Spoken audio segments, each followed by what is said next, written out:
Episode 41 to 50। अध्याय 41। जीवन समुद्रों जितना विशाल और पहाड़ों और नदियों जितना अंतहीन है। मैं छाता ले जाना भूल गया। हे फैंग को तब पता चला कि उसने अपना छाता किंग गुआंगलिन के घर पर छोड़ दिया था जब बस चलने लगी। वैसे भी बारिश नहीं हो रही है, किंग गुआंगलिन ने उदासीनता से कहा। आप इसे किसी और दिन ले सकते हैं या मैं इसे आपके पास ला सकता हूँ। अगर वह उसे लेने आए तो वे दोनों फिर से उसके कमरे में समय बिता सकेंगे। यह विचार उसे खुश कर रहा था। क्या होगा अगर कल बारिश हो जाए? हे फैंग ने खिड़की से बाहर देखा और कल के मौसम का अनुमान लगाया। अगर बारिश होगी तो मैं इसे कल आपके पास ले आऊंगा। किंग गुआंगलिन रुका, फिर अचानक हंस पड़ा। आप किस पर हंस रहे हो? जब जू जियान छाता पहुंचा रहा था तभी उसकी नजर लेडी बाई पर पड़ी। किंग गुआंगलिन ने उसे हंसी से देखा। तुमने भी तो सफेद कपड़े पहने हैं। तुम्हारा हुकअप से क्या मतलब है? तुम इसे बहुत बदसूरत बना रहे हो। हेफोंग ने उसे हल्के से थप्पड़ मारा। इसके अलावा ये लेडी बाई ही थी जिसने जू जियान की छतरी उधार ली थी और वह उसे वापस मांगने गया था, छतरी देने नहीं। क्या ऐसा है? किंग गुआंगलिन हैरान था। उसे ठीक से याद नहीं था कि छाता किसने उधार लिया था या किसने लौटाया था। ये सही है, वैसे भी ये लगभग एक जैसा ही है। किंग गुआंगलिन को विवरणों की परवाह नहीं थी। आखिरकार छाता तो छाता ही था। जरा सोचिए, ये वाकई जादुई था। शुजियान पहले लेडी बाई पर मोहित हुआ था और फिर वह पहले ही फोन पर मोहित हुआ। लेडी बाई सौम्य और शालीन थी और ही फोन भी कमोबेश वैसे ही थे। क्या ऐसा हो सकता है कि पिछले जन्म में वह एक महान दयालु व्यक्ति था? ये सही होना चाहिए, ये सभी आशीर्वाद हैं। किंग गुआंगलिन ने संतुष्ट होकर सोचा। हेफोंग का हाथ उठाया और उसे चूमा। खुद को धन्यवाद। हे फैंग ने उसे हैरानी से देखा। तुम क्या सोच रहे हो? कुछ नहीं। किंग गुआंगलिन ने उसका हाथ पलटा और हथेली को चूमा। तुम सचमुच महान हो। नैतिकता। हे फैंग ने खिड़की से बाहर देखने के लिए अपना सिर पीछे घुमाते हुए कहा। कुछ देर बाद वह अपने मुंह के कोनों को सिकुड़ने से खुद को नहीं रोक सकी। केवल बड़े सच कह रही हूँ। बस में केवल वे दोनों ही यात्री थे तथा ड्राइवर कभी कभी पीछे के शीशे से उन पर नजर डाल रहा था। जवान होना। उसने अपने गंजे सिर को छुआ, याद करते हुए कि जब उसके पास बाल और प्यार था, अब उसके पास केवल एक शरारती बच्चा और एक उग्र पत्नी बची है। बस से उतरने के बाद वे हमेशा की तरह एक दूसरे का हाथ पकड़कर स्कूल की ओर चल पड़े। उनके पास समय था, इसलिए किंग गुआंगलिन ने जानबूझकर अपनी गति नियंत्रित की और धीरे चलने की कोशिश की। तुम 1 महीने में छात्रावास में नहीं रह पाओगी। क्या तुम्हारी कोई योजना है? किंग गुआंगलिन को तब तक चैन नहीं मिला जब तक उसने उसके स्पष्ट इरादे नहीं सुन लिए। क्या मैंने तुमसे नहीं कहा था कि चिंता मत करो, बस आराम करो? हेफोंग को अपनी योजना पता थी और वह विस्तार से नहीं बताना चाहती थी। किसी से बात करना हमेशा अच्छा होता है। ग्रेजुएशन सीजन के दौरान नौकरी ढूंढने का बहुत दबाव होता है। इसे अपने तक ही सीमित न रखें। तो फिर आपका अच्छा सुझाव क्या है? हे फैंग ने अनायास पूछा। मेरा सुझाव? किंग गुआंगलिन ने एक पल सोचा। मुझे लगता है कि नौकरी ढूंढना सबसे अच्छा है। अगर नहीं तो कोई जगह किराए पर ले लो और ढूंढने में समय लगाओ, या फिर आप पहले कोई और काम कर सकते हैं। ग्रेजुएशन के तुरंत बाद पढ़ाने की कोई जरूरत नहीं है। मैंने आपके क्षेत्र को देखा है, संपादन, कॉपीराइटिंग जैसी चीजें काफी आरामदायक होती हैं। बेशक, मैं बस सुझाव दे रहा हूँ। यह इस बात पर निर्भर करता है कि आपको आखिर में क्या पसंद आता है। बहुत अच्छी तरह से सोचा गया है। हे फैंग ने सिर हिलाया। किंग गुआंगलिन उसके आगे बोलने का इंतजार कर रहा था, लेकिन उसने देखा कि उसने अपना मुंह बंद कर लिया है और आगे कुछ कहने की योजना नहीं बना रहा था और वह खुद को रोक नहीं सका। बस इतना ही। और क्या आपने वह सब कुछ सोच लिया है जिसके बारे में मैं सोच सकता था? लेकिन आपको कुछ इनपुट देना होगा। किंग गुआंगलिन ने अपना सिर खुजलाया, जैसे कि किसे चुनना है। क्या मैं सचमुच जो चाहूं वो पा सकती हूँ? हे फैंग ने उसकी तरफ आंखें घुमाई। अगर मैं अभी नौकरी ढूंढने लगूं तो क्या तुम मुझे वो दे दोगे? ओह हाँ, ये सच है। किंग गुआंगलिन को लगा कि कोई समस्या नहीं है, लेकिन फिर उसे लगा कि कुछ गड़बड़ है। हमेशा कोई योजना होनी चाहिए, है ना? योजनाएं परिस्थिति के अनुसार बदलती रहती हैं। समय आने पर मुझे पता चल जाएगा कि कौन सा कदम उठाना है। मुझे लगता है कि तैयार रहना ही बेहतर है, वरना जब समय आएगा। अरे, क्या तुमने अपनी चालें पहले ही सोच ली हैं? किंग गुआंगलिन अचानक उत्सुक हो गया। बिल्कुल सोच ली है ना? आगे तुम क्या कदम उठाओगे? मुझे बताओ, मैं तुम्हें कुछ सलाह दूंगा। हे फैंग को वह थका हुआ लगा और उसने अपनी जेब में हाथ डाला और एक सख्त फ्रूट कैंडी निकाली।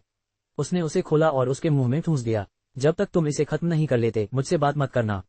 मैं क्यों? हे फैंग ने घूर कर देखा।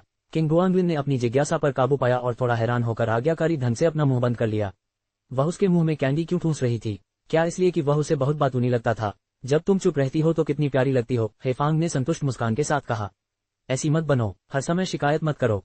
किंग गुआंगलिन ने मुंह बनाया। उसे सचमुच बातूनी कहा जा रहा था। क्या यह आपको बाद में चिंता से बचाने के लिए नहीं है? मैंने तुमसे कहा था कि चिंता करने की कोई जरूरत नहीं है और मैं सच कह रहा हूँ। हे फैंग ने उसकी तरफ सिर हिलाया। समझे? तो फिर सिर हिलाओ। किंग गुआंगलिन ने बोलने के लिए अपना मुंह खोला, लेकिन उसकी नजर से वह चुप हो गया और उसने अनिच्छा से सिर हिलाया। यह अच्छा लड़का है। हेफांग हल्के हल्के स्कूल की ओर चल पड़ा, किंग गुआंगलिन को साथ लिए। वह बीच बीच में उसकी तरफ देख लेती। उसकी आंखों में हंसी की लहर दौड़ जाती जिसे वह छिपा नहीं पाती थी। ठीक है, अब तुम इसे चबा सकते हो। स्कूल के गेट में घुसने के बाद हेफांग ने उसे बात करने की इजाजत दी। लेकिन अब और जिद मत करना। क्या आप हमेशा अपने साथ कैंडी रखते हैं? किंग गुआंगलिन ने जल्दी से अपने मुंह में फल कैंडी चबा ली। हाँ, क्या तुम्हें ये पसंद आया? किंग गुआंगलिन ने सिर हिलाया। ये स्वादिष्ट है, लेकिन मैं बोल नहीं सकता। अगर तुम इतने चिड़चिड़े न होते तो तुम्हें ऐसा करने की जरूरत ही नहीं पड़ती। हे फैंग ने एक और टुकड़ा निकाला और उसे थमा दिया। अच्छा व्यवहार करना याद रखना और तुम्हें एक और मिलेगा। उसने अभी अभी जो कैंडी खाई थी उसमें आलू का स्वाद था। स्ट्रीट लैंप की रोशनी में उसने हाथ में रखी कैंडी देखी, वह अनानास के स्वाद वाली थी। लगता है हे फांग को ये मिठाइयां बहुत पसंद आईं। उसे घर पर रखने के लिए उसके लिए और मिठाइयां खरीदनी चाहिए। स्कूल वाकई बहुत बड़ा है, किंग गुआंगलिन ने कहा। उस जमाने में मैं अपने दोस्तों के साथ हाथों में हाथ डाले इसी सड़क पर टहलता था। क्या बेहतर है, हाथ पकड़ना या बाहों में बाहें डालकर? हे फैंग ने उनके हाथ मिलाए। जाहिर है हाथ थामे रहना बेहतर है। कितना अच्छा होता अगर मैं तुम्हें स्कूल के दिनों से जानता। किंग गुआंगलिन ने उन दोनों के साथ खाना खाने और लाइब्रेरी जाने के दृश्यों की कल्पना की और उसे अफसोस हुआ। उसने बहुत सी खूबसूरत चीजें गंवा दी थीं। कितना अच्छा होता अगर वो सारे अच्छे पल उसके साथ बांट पाता। अभी बहुत देर नहीं हुई है। एक पल सोचने के बाद हेफांग ने धीरे से कहा, चाहे जल्दी हो या देर, आपसे मिलकर ही सबसे अच्छी शुरुआत हुई। स्कूल के दिनों में तो तुम्हें मुझ पर क्रश नहीं था, है ना? किंग गुआंगलिन ने उसे संदेह से देखा। इससे सब कुछ समझ में आ जाता है। हेफैंग ने उसे तिरछी नजर से देखा। अहंकारी, तुम्हें मुझे पहले ही ढूंढ लेना चाहिए था। किंग गुआंगलिन ने शिकायत की। इतना लंबा चक्कर लगाकर इतना समय बर्बाद कर दिया जो साथ बिताया जा सकता था। इतना घमंडी मत बनो, तुम मुझे ढूंढने क्यों नहीं आए, है ना? हेफैंग नाराज था। आखिर पहल करना तो आदमी का काम था और इस बेवकूफ को तो निष्क्रिय रहने की आदत थी। अगर मैं तुम्हें पा लेता तो कब का पा लेता। किंग गुआंगलिन ने एक पल सोचा। शायद अब तक हमारे पास अपनी छोटी छोटी नोटबुकें हो चुकी होती। तुम्हारी इच्छा, हेफांग ने उपहास किया। मैंने अभी तक स्नातक भी नहीं किया है। तुम कुछ पुण्य अर्जित कर सकते हो। कॉलेज के छात्र अभी भी। किंग गुआंगलिन बुदबुदाया, फिर उसका मूड फिर से खुशनुमा हो गया। अभी बहुत देर नहीं हुई थी और अभी भी बहुत समय बाकी था। अध्याय 42, तब तुम जानोगे। दोनों ने एक दूसरे का हाथ पकड़ लिया और बिना किसी सीधे रास्ते के इधर उधर घूमने लगे। किंग गुआंगलिन ने जानबूझकर लंबा रास्ता लिया और फिर वे धीरे धीरे छात्रावास की इमारत में पहुंचे। वे हर संभव अतिरिक्त पल एक साथ बिताना चाहते थे। फैंग टेकअवे लेकर एक लंबी लड़की पास ही से आए। जैसे ही वह पास पहुंची और उनके आपस में जुड़े हाथों को देखा, उसने पूछा, क्या ये तुम्हारा बॉयफ्रेंड है? हाँ, ये सही है। हेफोंग ने उनका परिचय कराया। यह मेरा रूममेट जोनान है और यह किंग गुआंगलिन है। नमस्ते। किंग गुआंगलिन ने विनम्रता से सिर हिलाया। जोनान ने किंग गुआंगलिन को एक अप्रिय अभिव्यक्ति के साथ देखा। तो यह आप ही हैं जिन्होंने हमारे फैंग को बहकाया। किंग गुआंगलिन को अजीब लगा और उसने हेफोंग की ओर देखा। वह चुपके से मुस्कुरा रही थी और जब उसने किंग गुआंगलिन को अपनी ओर देखते हुए देखा तो उसने अपना चेहरा सीधा किया और अपना गला साफ किया। हाँ, ये वही है जिसने मुझे बहकाया। उद्धरण चिन्ह उद्धरण चिन्ह। जोनान ने हेफोंग की ओर आंखें घुमाते हुए कहा, तुम उस पर बहुत मोहित हो। मैंने सोचा था कि वह लुई को जितना ही सुंदर होगा। बकवास, हेफैंग ने थूका। चलो ऊपर चलते हैं और कुछ स्वादिष्ट खाते हैं। जोनान ने हेफोंग के दूसरे हाथ से अपना हाथ जोड़ते हुए और किंग गुआंगलिन को एक नजर देखते हुए कहा, तुम अब यहाँ हो और फिर भी जाने नहीं देना चाहते। किंग गुआंगलिन ने बिना कुछ कहे हेफोंग की ओर देखते हुए झिझकते हुए कहा, तुम आगे बढ़ो। हेफोंग जोनान को धक्का देने के लिए मुड़ा। मुझे उसे कुछ और बातें कहनी है। जोनान ने एक अकेले व्यक्ति के तिरस्कार भरे चेहरे के साथ उन दोनों को बारी बारी से देखा। जल्दी करो, खाना ठंडा हो जाएगा। हाँ, जल्द ही। जोनान के छात्रावास भवन में प्रवेश करने तक प्रतीक्षा करते हुए हेफोंग ने अपना सिर घुमाया और किंग गुआंगलिन को घूरते हुए कहा, क्या फिर से शरारती होने की सोच रही हो? तुमने ही मुझे इसके प्रति सचेत रहने को कहा था। किंग गुआंगलिन ने उसे गले लगा लिया और समय बर्बाद न करते हुए उसने उसे जोर से चूमा। संतुष्टि की सांस ली। ऊपर चलो। तुम्हें चूमने की इजाजत है, गले लगाने की नहीं। हमेशा मेरा फायदा उठाने की कोशिश करते हो। हेफांग ने गुनगुनाया, रास्ते में सावधान रहना। समझ गई। किंग गुआंगलिन ने उसके आधे मुड़े हुए शरीर को थाम लिया और एक और चुंबन के लिए झुकी। ये तुम्हारा इनाम है, मुझे धन्यवाद देने की कोई जरूरत नहीं है। विकृत। हेफैंग ने अपना मुंह पोंछा और उसे घूरते हुए कहा, मैं जा रही हूँ। आगे बढ़ो। एक और नहीं, वह दूसरा। सपने देखो। हेफैंग ने उसे झटक दिया और 2 कदम आगे बढ़ा। अब तुम्हारे लिए कुछ नहीं, जल्दी करो और जाओ। पहले तुम मुंह पर जाओ, फिर मैं चला जाऊंगा। हम आपके द्वारा बिगाड़ा जाना बुरा नहीं है। अलविदा। अलविदा। हेफांग छात्रावास की इमारत में दाखिल हुई और सीढ़ियां चढ़ने से पहले उसने एक नजर पीछे मुड़कर देखा। किंग गुआंगलिन अभी भी अपनी जगह पर खड़ा था और उसे हाथ हिला रहा था।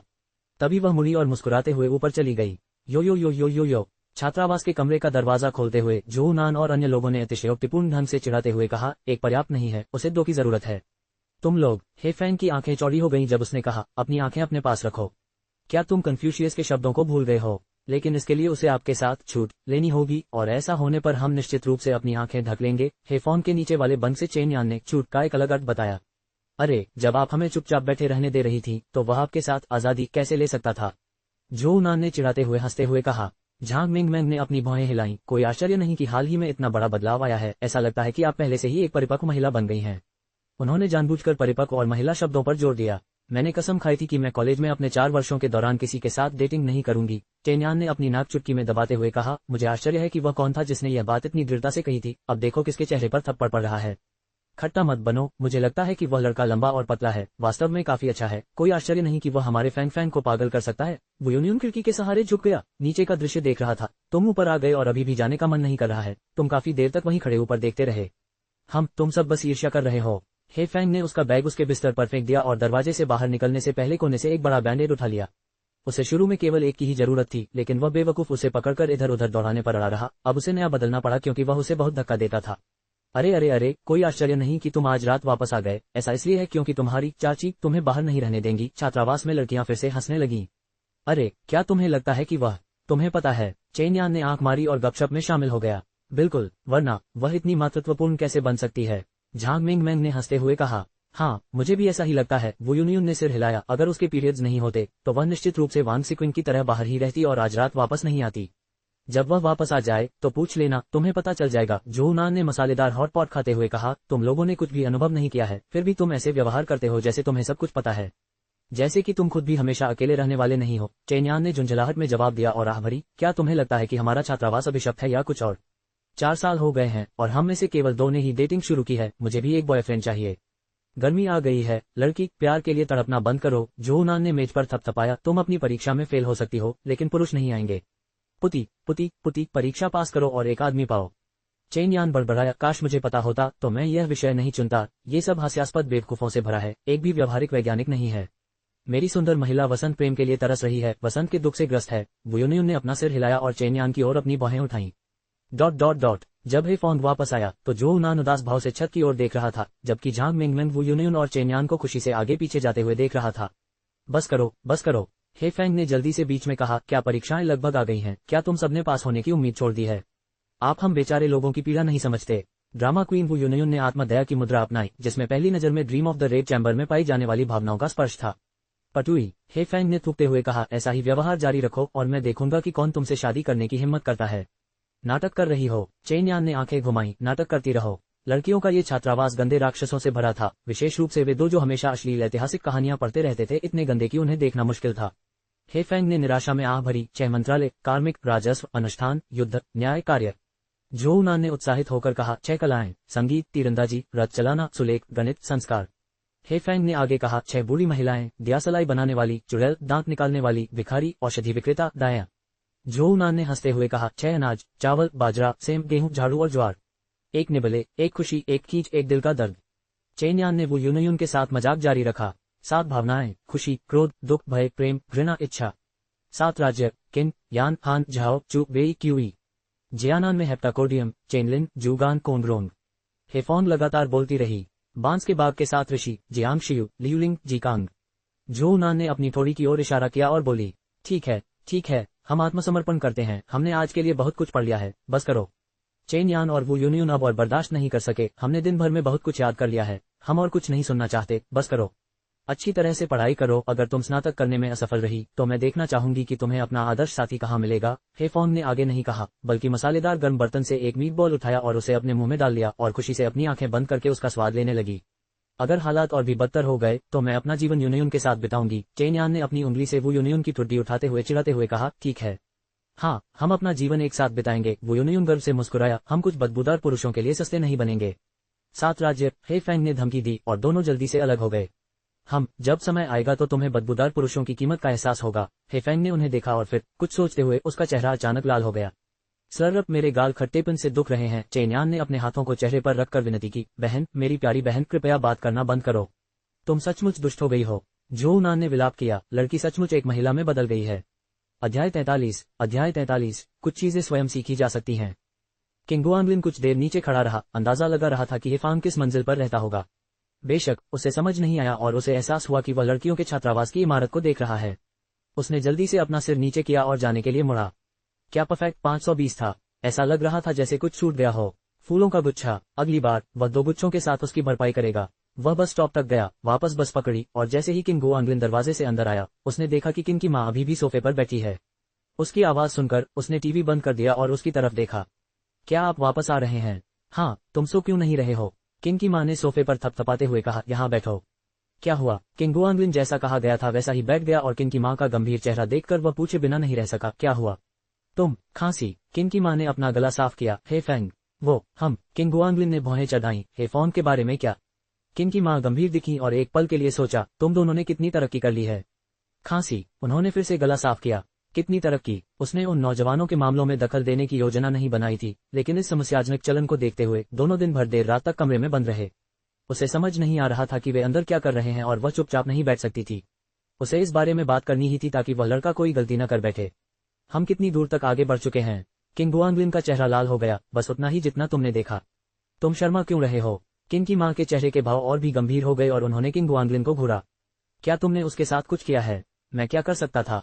किंग गुआंगलिन ने इधर उधर देखा और अपनी मां से नजरें बचाते हुए खड़ा हो गया। मैं अपने कमरे में वापस जा रहा हूं। तुम्हें जल्दी सो जाना चाहिए। उसके व्यवहार से किंग की मां को और अधिक संदेह हुआ और वह अचानक क्रोधित हो गई। बैठ जाओ। उद्धरण चिन्ह डॉट डॉट डॉट उद्धरण चिन्ह। किंग गुआंगलिन असहज महसूस करते हुए आज्ञाकारी भाव से बैठ गया। हाथ रखने की जगह न होने पर उसने उन्हें अपनी जेबों में ठूंस लिया।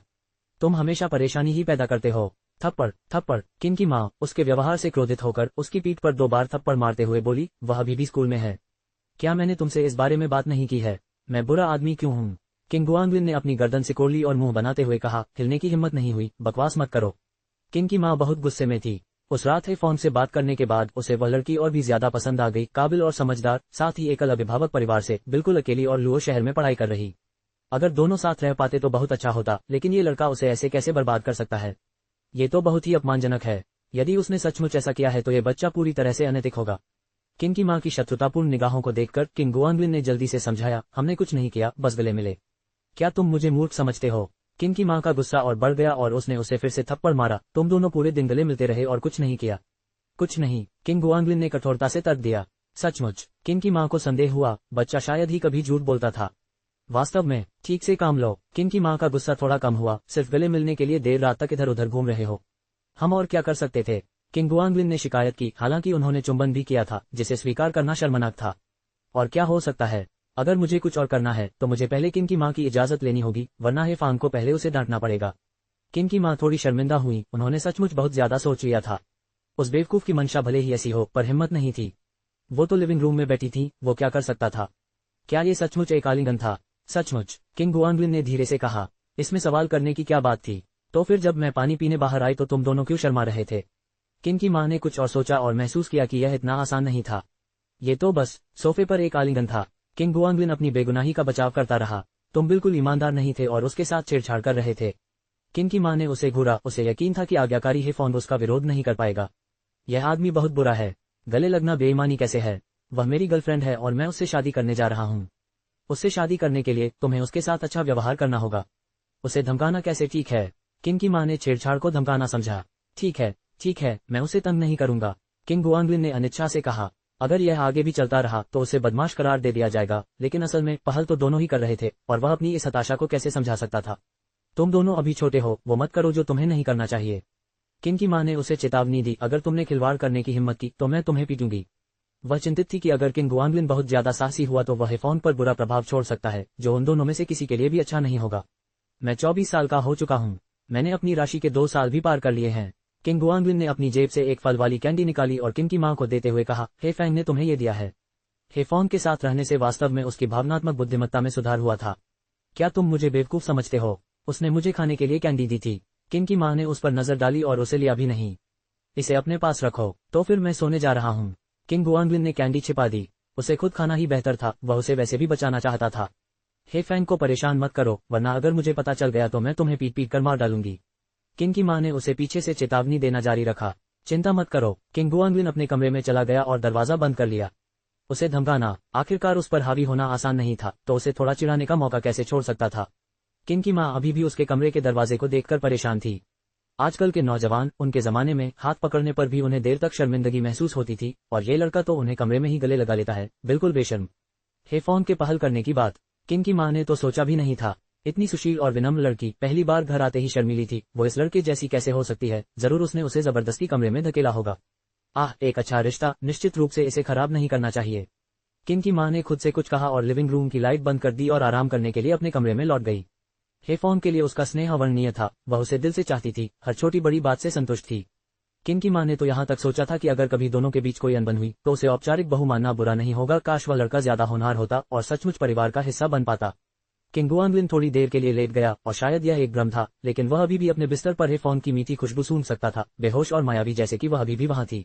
एक क्षण के लिए उसे अपनी बाहों में सिमटे होने का एहसास महसूस करते हुए किंग गुआंगलिन अचानक बिस्तर से उछल पड़ा, अपना कंप्यूटर चालू किया और पेट दर्द के बारे में पता लगाने लगा।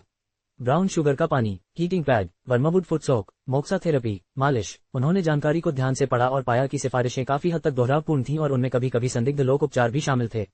30 मिनट से ज्यादा खोजबीन के बाद उसे लगा कि मालिश और ब्राउन शुगर वाला पानी सबसे कारगर है। बाकी विकल्पों के लिए ऐसी परिस्थितियां जरूरी थीं जो उस समय उसके लिए मुमकिन नहीं थी या उपयुक्त नहीं थी। गर्मियों में हीटिंग पैड का इस्तेमाल कौन करेगा? किंग गुआंगलिन ने घर पर रखने के लिए थोड़ी ब्राउन शुगर खरीदने के बारे में सोचा, 2 बार क्लिक किया और कंप्यूटर बंद करने ही वाला था कि अचानक उसे एक विचार आया। उसने ब्राउजर फिर से खोला और कीबोर्ड पर कुछ बटन हल्के से दबा दिए। चुंबन कैसे करें? कंप्यूटर पर जानकारी देखकर उसकी आंखें चौड़ी हो गईं और उसके चेहरे पर ऐसा भाव था जैसे किसी ने कोई नई दुनिया खोज ली हो। तो बहुत सारी तकनीकें हैं। अध्याय 44, 1.9 मीटर लंबा एक लड़का दूसरे आयामों के साथ खेल रहा है। किंग गुआंगलिन ने एक नया कौशल सीखा था। वह बिस्तर पर सोने के लिए तैयार था और हे फोन को बहुत डराने के बारे में सोच रहा था। हे फैंग, शिक्षक, अगली बार आप मुझे टीचर किंग कहेंगे। ऐसा लगता है जैसे मैं कुछ भूल गया हूँ। किंग गुआंगलिन को लगा कि उसने कुछ छोड़ दिया होगा और एक पल के लिए विचार करने के बाद उसे याद आया कि वह हे फोन से उस क्यूईजिया चीज पर संख्याएं चलाने के लिए कहना भूल गया था। चाहे संख्याएं पूरी हो या नहीं, बात एक ही है, उसे कल काम पर जाना ही होगा। नौकरी जरूरी थी, जब समय आएगा तो मोटर वाहन संबंधी समस्याएं बड़ी समस्याएं खड़ी कर देंगी। वह फोन और खुद को इस दायरे में नहीं फंसा सकता था, उसे पैसे कमाने के लिए कड़ी मेहनत करनी होगी। अपने नए अर्जित कौशल का उपयोग करके हे फोन को चिढ़ाने की कल्पना करते हुए किंग गुआंगलिन धीरे धीरे सो गया। रात गुलाबी रंग के सपने लेकर आए। जागने पर उसे एक उदास लालसा का एहसास हुआ। बिस्तर पर आंखें बंद करके लेटे लेटे उसने कुछ देर तक उस स्वाद का आनंद लिया और फिर नहाने के लिए उठ गया। किंग की माँ फिर से जल्दी बाहर आ गई थी, इस बार पता नहीं कहाँ, और मेज पर कुछ बन रखे थे। उसने उन्हें खाते हुए ही फोन पर मैसेज किया। कल रात मैंने तुम्हारे बारे में सपना देखा। खोए हुए और वापस आने की प्रतीक्षा में आपने सपने में क्या किया? कुछ खास नहीं। खोया हुआ और वापस आने का इंतजार कर रहा है। बस सड़कों पर टहलता रहा। खोया हुआ और वापस आने का इंतजार कर रहा हूँ। मैं बस आप पर विश्वास करने का नाटक करूंगा। बंस खाते हुए किंग गुआंगलिन खुद को हंसने से नहीं रोक पाया। आखिर सपने, उन पर विश्वास करने या न करने में क्या हर्ज है? और अगर विश्वास न भी किया तो क्या मैं इसके बारे में सोच भी नहीं सकता? तो फिर आओ और मुझे मारो। अरे, यह आदमी सचमुच बहुत साहसी हो रहा है। बंस खत्म करने और थोड़ा सा साफ सफाई करने के बाद बिना किसी देरी के किंग गुआंगलिन सीधे सनवेन की कंपनी की ओर चल पड़ा। वह 9 बजे के बाद स्टूडियो पहुंचा, जहां सुनवेन एक मेज पर बैठा अंडे का पैनकेक खा रहा था। किंग गुआंगलिन के आने की आवाज सुनकर सुनवेन ने खुशी से चौंककर ऊपर देखा। सोया दूध का एक घूंट भरते हुए सनवेन ने स्पष्ट स्वर में कहा, लिन, इधर आओ। इतनी जल्दी हमारे साथ आने का फैसला कर लिया? पैसे नहीं है, बिना काम किए काम नहीं चल सकता। किंग गुआंगलिन ने आह भरी। क्या बॉस आ गए हैं? मुझे ऑनबोर्डिंग प्रक्रिया से गुजरना है। अभी नहीं, बस थोड़ा इंतजार करो, सनवेन ने कहा। उसके चेहरे पर खुशी साफ झलक रही थी। खाना खा लिया? हाँ, मैंने खा लिया है। तुम खा लो। सनवेन, एक हट्टा कट्टा आदमी जिसके हाथ औसत से कहीं ज्यादा बड़े थे, उसकी पकड़ में अंडे का पैनकेक बहुत छोटा लग रहा था। ये सवाल ही था कि क्या इतनी छोटी सी चीज उसकी भूख मिटा पाएगी। ये तो बढ़िया है। सनवेन ने पैनकेक का बचा हुआ हिस्सा मुंह में ठूंसते हुए जवाब दिया। फिर उसने सोया दूध का बचा हुआ हिस्सा एक ही बार में पी लिया और पैकेजिंग को बगल में रखे कूड़ेदान में फेंक दिया। रुमाल से अपना मुंह पोंछते हुए वह खुशी से बोला, अब मुझे साथी मिल जाएंगे। क्या ये सब आपकी कंपनी के नहीं हैं? किंग गुआंगलिन ने अपनी ठुड्डी से अन्य कर्मचारियों की ओर इशारा किया। समय हो गया था और जब वे बात कर रहे थे तभी कोई और अंदर आ गया। 2 आयामी, बात करने के लिए कोई सामान्य विषय नहीं। मैं आपसे अधिक परिचित हूँ, सनवेन ने धीमी आवाज में कहा। किंग गुआंगलिन हंसा। सच है, इतने बड़े आदमी का 2 आयामी दुनिया में आना थोड़ा अजीब था। भाई वेन, सुप्रभात। सुप्रभात। सनवेन ने अभिवादन किया और फिर किंग गुआंगलिन से परिचय कराया। ये यूले है और यह मेरा दोस्त किंग गुआंगलिन है। नमस्ते। किंग गुआंगलिन ने विनम्रता से सिर हिलाया। भाई लिन, नमस्ते। यूले मोटे काले फ्रेम वाले चश्मे पहने हुए युवा दिख रहे थे और सभी को भाई कहकर पुकार रहे थे। आप कुछ दिन पहले यहाँ थे, क्या आप अब हमारे साथ शामिल हो रहे हैं? हाँ, अब से हम सहकर्मी रहेंगे। किंग गुआंगलिन को भाई लिन कहलाना थोड़ा अजीब लगा। मुझे बस मेरे नाम से बुलाओ। ठीक है, भाई लिन। उद्धरण चिन्ह ... उद्धरण चिन्ह। हाँ, यूले एक सहायक है, ये बच्चा तेजी से सीखता है। सनवेन ने यूले के कंधे पर थपथपाया। यूले ने मुस्कुराते हुए कहा, आराम से जाओ भाई वेन, मेरा कमजोर शरीर तुम्हारी थपथपाहट से बिखरने वाला है। तुम्हें अपने कंधे पर भेड़िया रोधी सुई बांध लेनी चाहिए, फिर वह तुम्हें थपथपाएगा नहीं। गुलाबी कपड़ों में एक लड़की आई और अपने बगल में मेज पर नाश्ता रखते हुए बोली, ये सुंदर लड़का कौन है? मेरा नाम किंग गुआंगलिन है, मैं अपनी नौकरी शुरू करने की प्रतीक्षा कर रहा हूँ। जब उसने पूछा तो किंग गुआंगलिन ने विनम्रता से उत्तर दिया। उसके फिजी कपड़ों में एक बड़ी जेब थी जो डोरेमोन जैसी थी। ओह, लड़की ने सिर हिलाया। नए सहकर्मी, आपने किस पद के लिए आवेदन किया है? मुख्य कलाकार, सनवेन ने बीच में कहा। वाह, बहुत बड़ा आदमी। लड़की ने कहा, अरे वास्तव में नहीं, मैं इसमें नया हूं और मुझे अभी भी सीखने की जरूरत है। किंग गुआंगलिन ने अपना सिर हिलाया। किसी भी तरह आप बहुत बड़े आदमी हैं। लड़की ने नाश्ता खोलते हुए कहा, मैंने अभी बॉस की कार नीचे देखी है, उन्हें जल्द ही ऊपर आ जाना चाहिए। ओह धन्यवाद। सुनवेन ने दरवाजे की ओर इशारा किया, देखो वह आ रहा है। बॉस चेन रुई अंदर आया और चारों ओर नजर घुमाते हुए किंग गुआंगलिन को देखा। किन गुआंगलिन, है ना, तुम जल्दी आ गए हो, इधर आओ। यह एक छोटा सा स्टूडियो था जिसमें कोई मानव संसाधन विभाग या ऐसा कुछ भी नहीं था। बुनियादी कामों के अलावा बॉस ही बाकी सब संभालता था, इसलिए किसी औपचारिकता की जरूरत नहीं थी। किंग गुआंगलिन को आते देख चेन रुई उसे सीधे अनुबंध तैयार करने के लिए कार्यालय ले गया। क्या पिछली बार आपको अपनी जरूरत की हर चीज पता चल गई थी? कोई और सवाल या जरूरत? चेन रुई ने अपनी मेज पर कॉन्ट्रैक्ट और पेन ढूंढा। किंग गुआंगलिन ने एक पल के लिए सोचा, पिछली बार सब कुछ अच्छी तरह से चर्चा की गई थी, कोई अन्य मुद्दा नहीं था। अच्छा, तो यह आपके लिए जांचने के लिए अनुबंध है, 1 महीने की परिवीक्षा अवधि। चेन रुई ने अनुबंध को आगे बढ़ाया। ये जांचने के बाद की कोई समस्या तो नहीं है? किंग गुआंगलिन ने पेन से अपने हस्ताक्षर कर दिए। अब हम साझेदार हैं। चेन रुई मुस्कुराया, खड़ा हुआ और किंग गुआंगलिन से हाथ मिलाया। आइए बेहतर कॉमिक्स बनाने के लिए एक साथ कड़ी मेहनत करें। आइए हम सब मिलकर कड़ी मेहनत करें। किंग गुआंगलिन ने विनम्रता से हाथ मिलाया। देश में मोटे तौर पर 3 तरह के स्टूडियो हैं। पहला स्टूडियो दोस्तों के साथ मिलकर चलाया जाता है, जहां 1 या 2 लेखक धारावाहिक कॉमिक्स बनाते हैं और कभी कभी प्रति नौकरी के आधार पर सहायकों को नियुक्त करते हैं। इस तरह के स्टूडियो पूरी तरह से कर लाभ के लिए एक कंपनी के रूप में पंजीकृत होते हैं, लेकिन मूलतः यह एक एकल स्वामित्व होता है। दूसरा प्रकार रोजगार स्टूडियो है, जो वास्तविक कंपनी प्रकृति का होता है, जिसमें केवल अनुभवी कर्मचारियों को ही काम पर रखा जाता है, जो कि शामिल होते ही काम करना शुरू कर देते हैं। स्पष्ट कार्य भूमिकाएं और स्थापित विभाग होते हैं तथा कार्य अनुभव की आवश्यकता होती है, जो वास्तव में बहुत औपचारिक होता है। तीसरा प्रकार कुछ ऐसा ही है, प्रमोशन सिस्टम जैसा, जिसे हम अस्थायी रूप से प्रमोशन स्टूडियो कह सकते हैं। ये नौकरी चाहने वालों की वर्तमान क्षमताओं पर ज्यादा ध्यान नहीं देता, बल्कि उनके जुनून और ईमानदारी पर ज्यादा ध्यान देता है। बॉस से लेकर स्टाफ तक सभी कॉमिक्स के प्रति प्रेम रखते हैं। नए कर्मचारियों की जरूरतें बहुत ज्यादा नहीं हैं और नए लोग भी इसमें शामिल हो सकते हैं। जुड़ने के बाद वे विभिन्न कार्य सीखेंगे और एक बार निपुण हो जाने पर व्यक्तिगत क्षमताओं और स्टूडियो की जरूरतों के आधार पर उन्हें पदोन्नत किया जाएगा और स्टूडियो के विकास के साथ साथ उनका स्तर भी बढ़ता जाएगा। बेशक किंग गुआंगलिन में ज्यादा जुनून नहीं था, वह और सुनवेन दोनों ही यहाँ सिर्फ खानापूर्ति के लिए थे। मुख्य कारण ये था कि नए स्टूडियो ने काफी नौसिखियों को भर्ती कर लिया था और उन्हें उच्च कुशल रचनात्मक लोगों की जरूरत थी। एक बार जब नए लोग परिपक्व हो गए और स्टूडियो पटरी पर आ गया, तो उपयुक्त बड़े और नए लोगों को आकर्षित करना आसान हो जाएगा। चेन रुई ने अपना चश्मा ऊपर उठाया। अगर कुछ और नहीं है तो आप आज ही काम शुरू कर सकते हैं, पर्यावरण से परिचित हो सकते हैं। जरूर, मैं वैसे भी यही योजना बना रहा था। किंग गुआंगलिन ने वास्तव में ऐसा करने का इरादा किया था। चेन रुई ने जाने की तैयारी करते हुए कहा, अपने सहयोगियों से मिलिए और अपना परिचय दीजिए। उन्हें कॉमिक्स का बहुत शौक था, इसीलिए उन्होंने ये स्टूडियो खोला। वे कभी सहकर्मियों की बात नहीं करते थे, सिर्फ पार्टनर्स की। यह एक तरह की चुन्नीब्यो है। किंग गुआंगलिन ने चुपके से कहा। अध्याय 45 जहर के मामले में क्या करें। एक छोटी कॉमिक का सबसे अहम पहलू कहानी कहने का तरीका है। चित्र चाहे कितना भी सुंदर क्यों न हो, वह सोने पर सुहागा है। चाहे वह साधारण स्टिक फिगर ही क्यों न हो, जब तक कहानी अच्छी तरह से कही गई हो, वह एक अच्छी कॉमिक है। किंग गुआंगलिन को यह बात समझ में आने लगी जब उसने अपने टैबलेट पर 4 पैनल वाली कॉमिक बनाने की कोशिश की थी। चित्रकारी में उनकी प्रतिभा स्वाभाविक थी। कुछ चीजें तो वह 70 से 80% खुद ही समझ लेते थे, बिना किसी और के समझाने की जरूरत के। कहानी की संरचना पर जोर देने वाले चित्र अगर बहुत ज्यादा विस्तृत हो तो बोझिल हो सकते हैं। वे पाठक का ध्यान भटका सकते हैं और कहानी से ध्यान भटका सकते हैं। बॉस तो बॉस होता है, वह एक बार बना देता है और वह सीधे इस्तेमाल के लायक हो जाता है। बगल में बैठे जियांग लिंगलिंग ने ड्राइंग निकाली, उसे स्कैनर पर रखा और कंप्यूटर पर ट्रांसफर कर दिया। वह गुलाबी बालों वाली, बड़ी जेबों वाली लड़की थी, जिसे ड्राइंग का थोड़ा बहुत ही ज्ञान था। वह कंपनी में इसलिए शामिल हुई थी क्योंकि उसे कॉमिक्स पसंद थी और यूली की तरह वह भी एक सहायक के तौर पर काम कर रही थी। आप इन्हें भी चित्रित कर सकते हैं, है ना?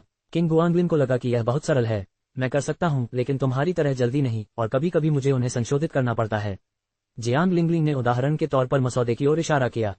इस कहानी की तरह मुझे उनके कार्यों और स्थितियों के बारे में काफी देर तक सोचना होगा, और अगर इसे बनाने के बाद भी यह सही भावना व्यक्त नहीं करता है तो मुझे इसे दोबारा बनाना होगा। ये कहानियां या तो संपादकों द्वारा रची गई थीं या इंटरनेट से ली गई थीं। ये कहानियां रोचक, यथार्थवादी और व्यंग्यात्मक थीं। सहायक उन्हें व्यवस्थित करके छापते थे, फिर सोचते थे कि इन कहानियों को कॉमिक्स में कैसे बदला जाए। जैसे किसी मंच पर प्रसारित हो रही 4 पैनल वाली कॉमिक। ए, क्या एक आता है? बी, नहीं, लेकिन ये तुम्हें किसी और तरह से चोट पहुंचाएगा। कुत्ता, तुम्हारी कोई गर्लफ्रेंड नहीं है? हाँ, उस तरह की बात। चलो इसे देखते हैं। किंग गुआंगलिन ने 4 पैनल वाली कॉमिक का ड्राफ्ट एक तरफ रख दिया और पढ़ने के लिए एक लंबी कॉमिक उठा ली। उत्तर और दक्षिण के बीच सांस्कृतिक अंतर, ये शैली कुछ अतिशयोक्ति के साथ बेहतर काम कर सकती है। ये सब पढ़ने के बाद किंग गुआंगलिन के दिमाग में एक मोटा चित्र बना और उसने कागज पर 2 चरित्र डिजाइनों का रेखाचित्र बना लिया। ये कुछ ऐसा है जिसे संपादक ने स्वयं एकत्र किया और बनाया है। ये काफी दिलचस्प लग रहा है। जियांग लिंगलिंग ने किनारे से टिप्पणी की, क्योंकि उन्होंने भी एक चरित्र का रेखाचित्र बनाया था, यद्यपि वह प्यारा और भद्दा था। काम पूरा करने के बाद थोड़ी शर्मिंदगी महसूस करते हुए उसने कागज को फाड़ दिया और उसे मोड़कर फेंकने ही वाली थी। बुरा नहीं लगता। किंग गुआंगलिन ने पहले ही इसे देख लिया था और अपने टैबलेट पर इसे भी बदसूरत तस्वीर बना ली थी। तुमने ऐसा जानबूझकर किया था, है ना? जियांग लिंगलिंग को लगा कि यह बदसूरत है, उसे यह समझ नहीं आया कि यह किसी भी तरह से अच्छा कैसे था। टाटा मोटर्स के शेयर मूल्य का 98.6% सटीकता के साथ AI विश्लेषण। Stock analysis AI। Pub future द्वारा विज्ञापन। उद्धरण चिन्ह उद्धरण चिन्ह। किंग गुआंगविन ने उसकी उपेक्षा की, इस प्यारी और अनाड़ी शैली की व्यवहार्यता पर गंभीरता से विचार किया। स्क्विड नाक, थूंट, टैंक टॉप, चप्पल और बॉक्सर शॉर्ट्स, साथ में पतले बैंग्स। उत्तम। कागज पर एक पात्र की छवि उभरी, जो बिल्कुल स्नानागार के एक बूढ़े द्वारपाल की तरह दिख रही थी। ये कैसा रहेगा? किंग गुआंगविन ने पूछा। कुरूप, क्या आपने इसे पहले देखा है? लगता है मैंने इस शैली की कॉमिक पहले भी देखी है, लेकिन वे सभी पैरोडी थीं। जियांग लिंगलिंग ने सोचा, उस कॉमिक का नाम क्या था? किंग गुआंगविन ने 2 और पात्र बनाए, जिनकी शक्लें अलग थीं, लेकिन शैली एक जैसी थी। रुको, मैं एक खंड बनाकर प्रभाव देखूंगी।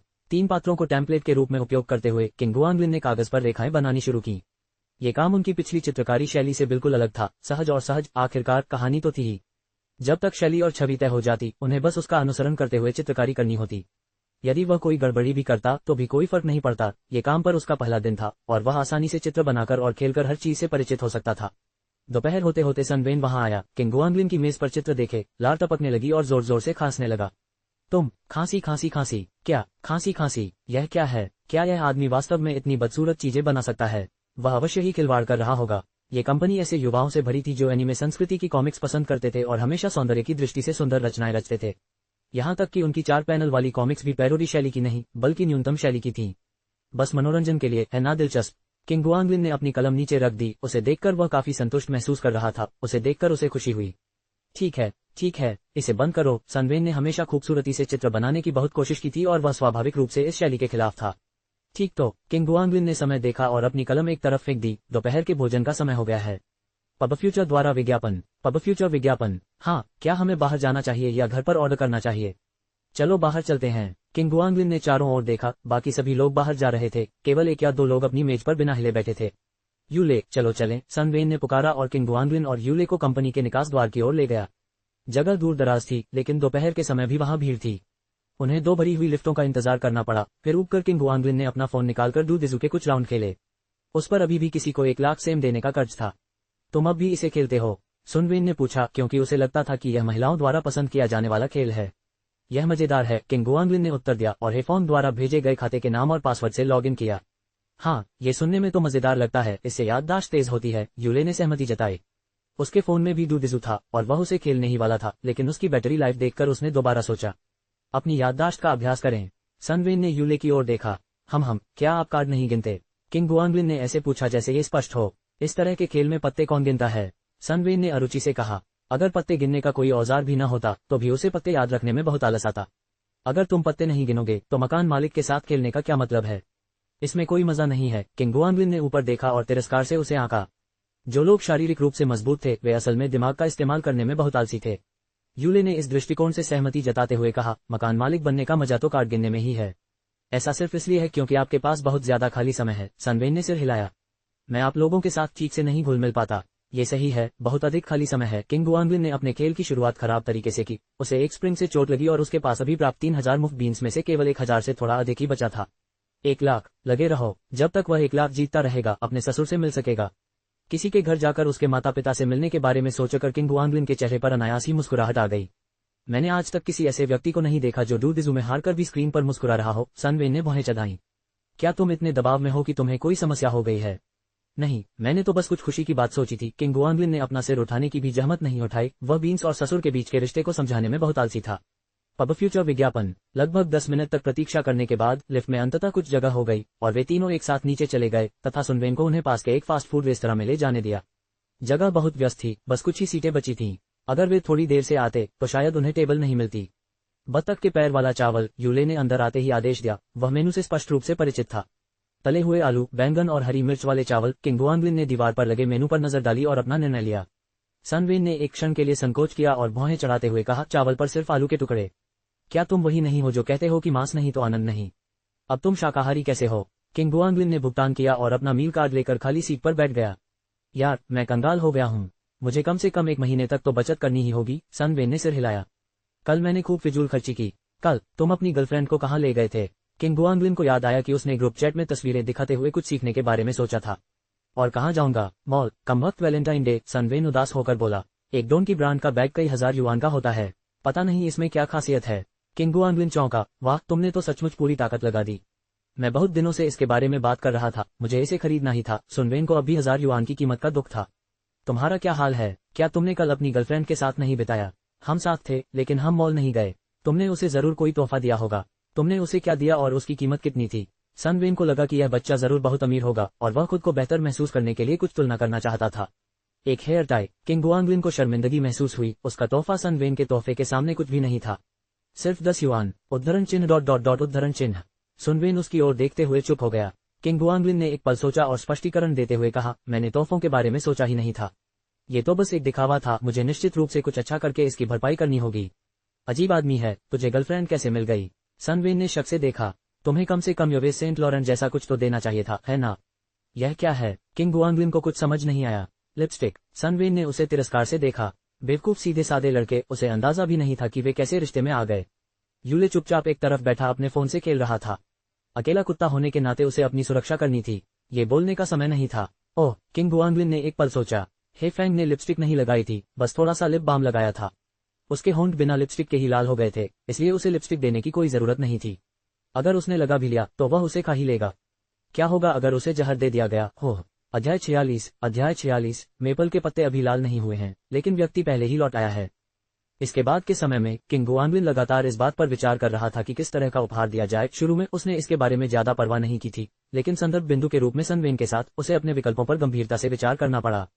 जबकि अन्य लोग अपनी गर्लफ्रेंड को कई हजार युआन के बैग उपहार में दे रहे थे, अगर वह किसी को सिर्फ एक पुराने बाल टाई के साथ खारिज कर देता तो ये ठीक नहीं होता। हेफॉन इससे बेहतर का हकदार था, लेकिन वह बैग के बारे में नहीं जानता था और यह निश्चित नहीं था कि हेफॉन को बैग पसंद आएगा या नहीं, इसलिए उसे अपने चयन पर सावधानीपूर्वक विचार करना था।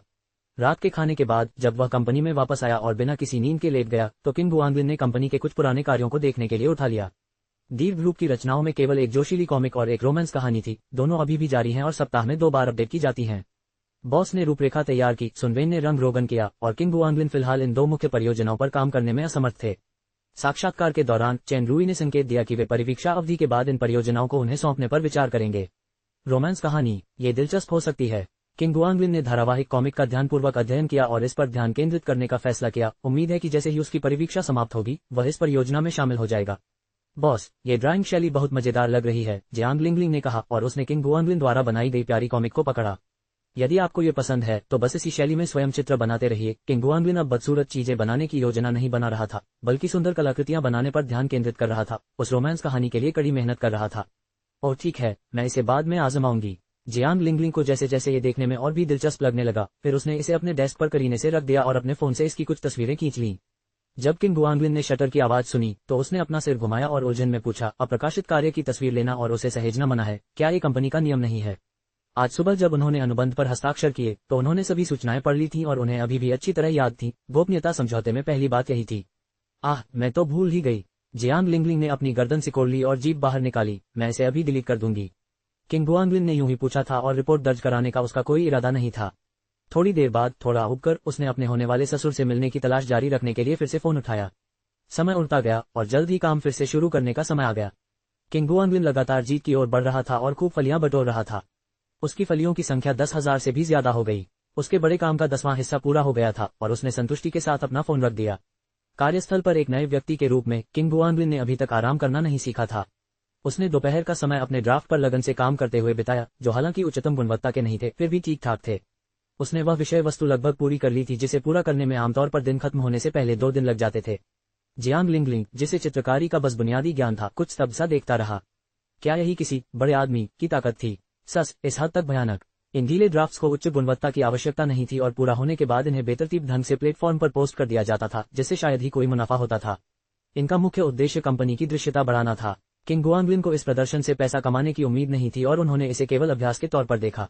अपनी कलम नीचे रखकर और काम छोड़ने की तैयारी में किंग गुआंगलिन ने कुछ कदम उठाए और फिर पीछे मुड़कर देखा। तभी अचानक एक विचार ने उसे बिजली की तरह मारा। समझ आ गया। आपका दिन कैसा रहा? जब किंग गुआंगलिन ने अपना सामान पैक करना समाप्त किया तो सनवेन उसका स्वागत करने के लिए उसके पास आया।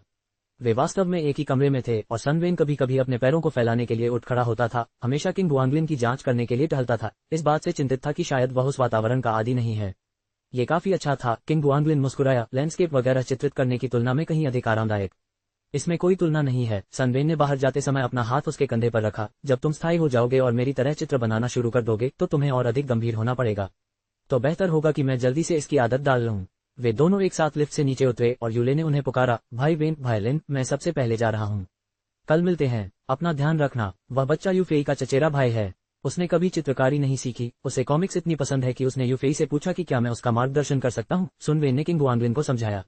सचमुच? किंग गुआनग्लिन आश्चर्यचकित था। आपके बताए बिना मैं बिल्कुल नहीं बता सकता था। अरे, वे दोनों तो बिल्कुल एक जैसे नहीं दिखते। आपकी बस आ रही है, सनवेन ने कहा। मैं भी आपकी तरह ही यात्रा करूंगी। किंग गुआनग्लिन स्थिर खड़ा रहा। बस कुछ ऐसी ही रहस्यमयी थी। जब आप उसे पकड़ना चाहते थे तो वह सदियों तक नहीं आती थी, लेकिन जब आपको उसकी जरूरत नहीं होती थी तो एक के बाद एक बस आती रहती थी। आपके मन में कुछ है? सनवेन ने पूछा। बस शेंगटियन मॉल देखने जा रहा हूँ। ओह, किस लिए? स्पष्टता उपहार के लिए, किंग गुआनग्लिन ने स्पष्ट कहा, हालांकि उन्होंने यह नहीं बताया कि वे क्या खरीद रहे हैं। कोई सस्ता गहना लेकर मत आना जिसकी कीमत मात्र 10 युआन हो। बिल्कुल नहीं, चिंता मत करो। किंग गुआनग्लिन आत्मविश्वास से भरी हुई थी। यह उपहार निश्चित रूप से हे फॉन को आश्चर्यचकित कर देगा, यह एक निश्चित बात थी। बेसुध सी बातें करते हुए वे बस का इंतजार करने लगे।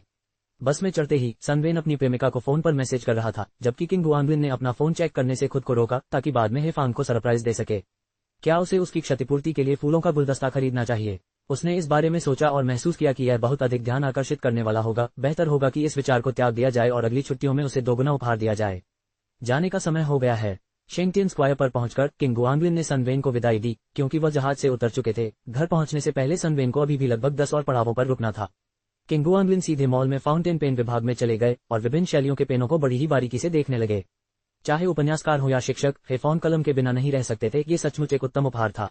क्या आपका कोई पसंदीदा ब्रांड है, सर? एक बिक्री सहयोगी सहायता के लिए आगे आया। कोई भी ब्रांड ठीक है, मुख्य रूप से महिलाओं के लिए उपयुक्त कुछ अच्छा। किंग गुआनग्लिन ने एक पल के लिए सोचा, लेकिन फिर फैसला किया कि विक्रेता को कुछ सुझाने देना सबसे अच्छा होगा। अगर यह उपहार के लिए है तो हमारे पास कुछ अच्छे विकल्प हैं। क्या मैं पूछ सकता हूं कि आप इसे किसे उपहार में दे रहे हैं? यह मॉडल प्रेमी के लिए तो बढ़िया है, लेकिन अगर यह किसी वरिष्ठ नागरिक के लिए है? दोस्त? ओह, तो ये पेलिकन व्हाइट टर्टल बहुत उपयुक्त है। इसका रूप और लेखन अनुभव दोनों ही बेहतरीन है और यह कई लोगों की पसंदीदा पसंद है। रंग थोड़ा व्यस्त है। किंग गुआनग्लिन हिचकिचाया, फिर उसकी नजर दूसरे पेन पर टिक गई। उसके बारे में क्या? पायलट सेकुरा, यह मॉडल भी बहुत उपयुक्त है। विक्रेता ने किंग गुआनग्लिन को दिखाने के लिए एक नमूना निकाला। निब 14 कैरेट सोने की नोक वाली है। विक्रेता के मुंह से आने वाले तकनीकी शब्दों की भरमार को नजरअंदाज करते हुए किंग गुआनग्लिन ने कलम पकड़ ली और उसके शरीर पर चेरी के फूलों से सजी सरल सुंदरता और स्पर्श करने पर नाजुक महसूस होने वाली चिकनी सफेद पकड़ की प्रशंसा की। जितना अधिक वह इसे देखता उतना ही अधिक उसे यह पसंद आता।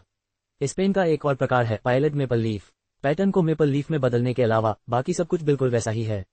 आप देख सकते हैं। विक्रेता ने ये देखकर कि वह विस्तृत विवरण नहीं सुन रहा है, पेन के स्वरूप का वर्णन करना शुरू कर दिया। ओह, मुझे देखने दो, ये वाला। विक्रेता ने एक डिब्बा खोला। कितना? किंग गुआनग्लिन ने उसे छुआ तक नहीं, एक नजर डालने के बाद ही तय कर लिया कि यही है। 1600। एक उपहार बॉक्स और एक छोटा सा उपहार के साथ आता है। उसने अपनी जेबें थपथपाई। अचानक आई प्रेरणा से उसके पास बहुत कम नकदी बची थी। आप कार्ड ले लीजिए, है ना? करते हैं, खत्म करो। किंग गुआनग्लिन ने बिना कुछ सोचे अपना बटुआ निकाला। अन्य खरीदारी करते समय वह हिचकिचा सकता था, लेकिन इस पेन को खरीदते समय उसके मन में जरा भी अफसोस नहीं था। हे फैंग को यह उपहार निश्चित रूप से पसंद आएगा।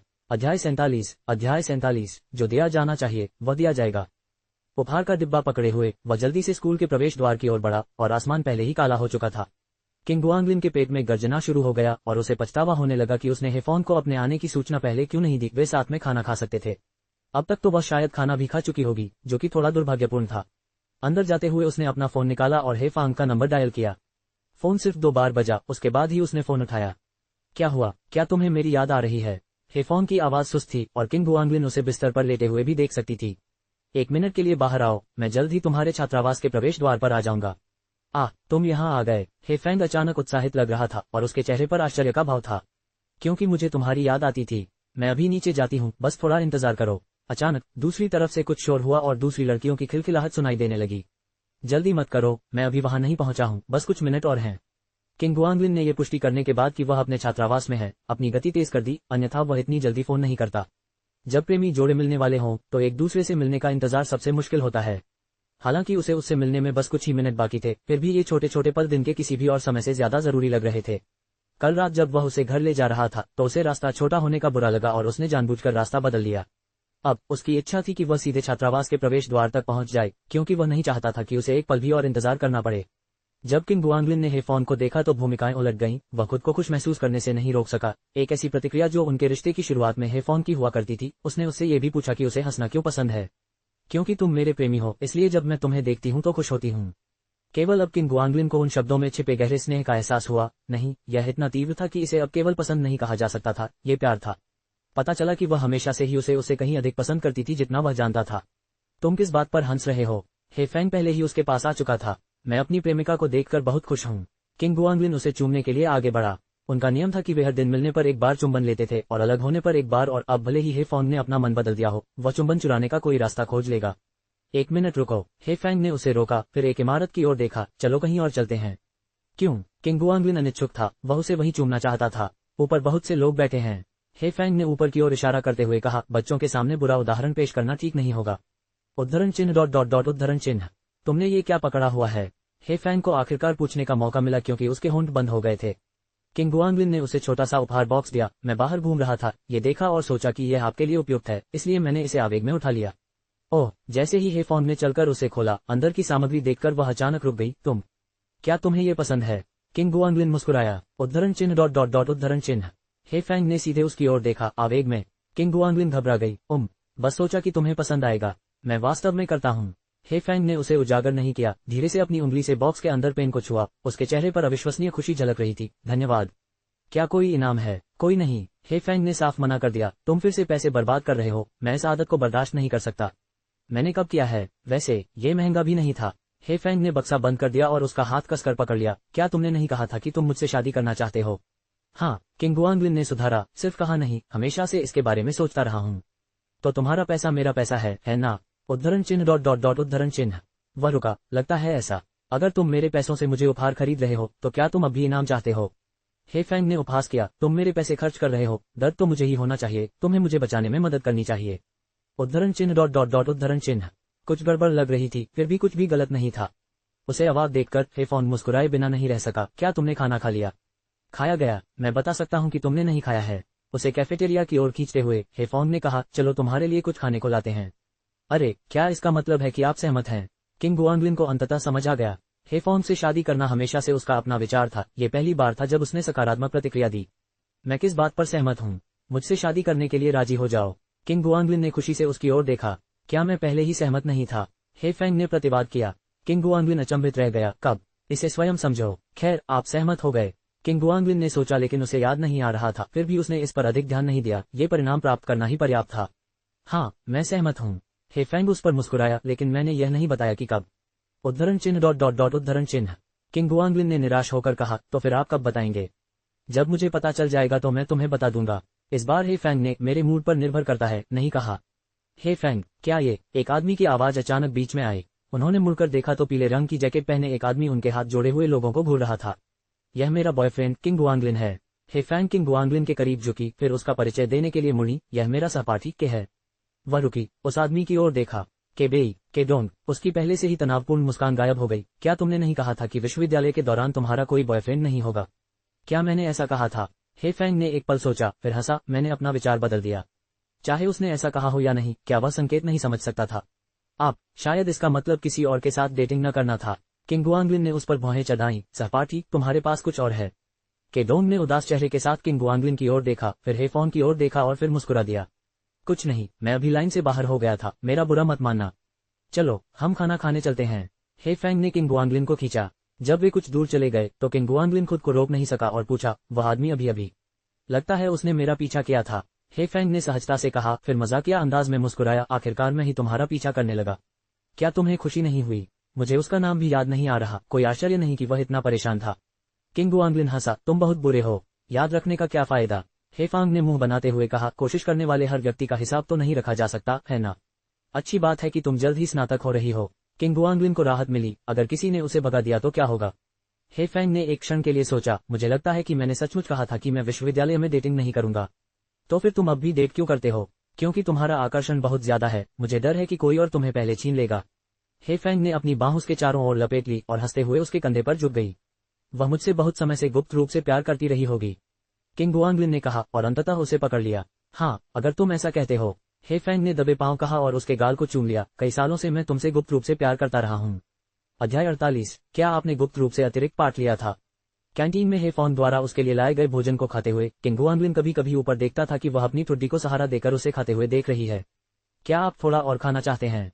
किंग गुआंगलिन पूछने से खुद को रोक नहीं सका। जरूर, मुझे भी खिलाओ। अप्रत्याशित रूप से हे फॉन्ग मान गया। किंग गुआंगलिन ने उसे खाना परोसते हुए आश्चर्य से रुककर इधर उधर देखा। क्या इस तरह का प्रदर्शन थोड़ा अनुचित नहीं है? क्या बड़ी बात है, मैंने कैंटीन में लोगों को एक दूसरे को मुंह से खाना खिलाते देखा है, हे फॉन्ग ने बेपरवाही से कहा। उन्होंने एक क्षण के लिए याद किया, फिर सिर हिलाया। मुझे लगता है कि मैंने भी ये देखा है। कैंटीन में अपने प्यार का इजहार करने वाले जोड़े कभी अनुपस्थित नहीं होते थे। हम जैसे अकेले लोगों की भावनाओं की बिल्कुल भी परवाह नहीं करते थे, बस एक दूसरे से प्यार करते थे।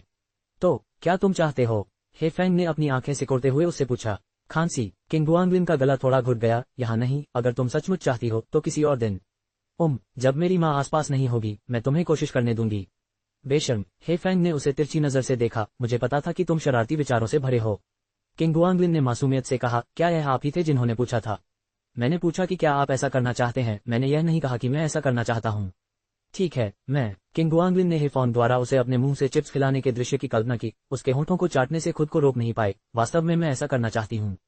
यह एक बहुत अच्छा विचार लग रहा था। उफ। हे फॉन्ग के चेहरे पर ऐसा भाव था जैसे, मुझे पता था, जल्दी करो और अपने ये गंदे विचार निकाल फेंको। ये गंदे विचार क्यों हैं? ऐसा नहीं है कि हमने नहीं। किंग गुआंगलिन की आवाज धीमी और धीमी होती गई, फिर उसने अपना सिर झुका लिया और अपना खाना खाना जारी रखा।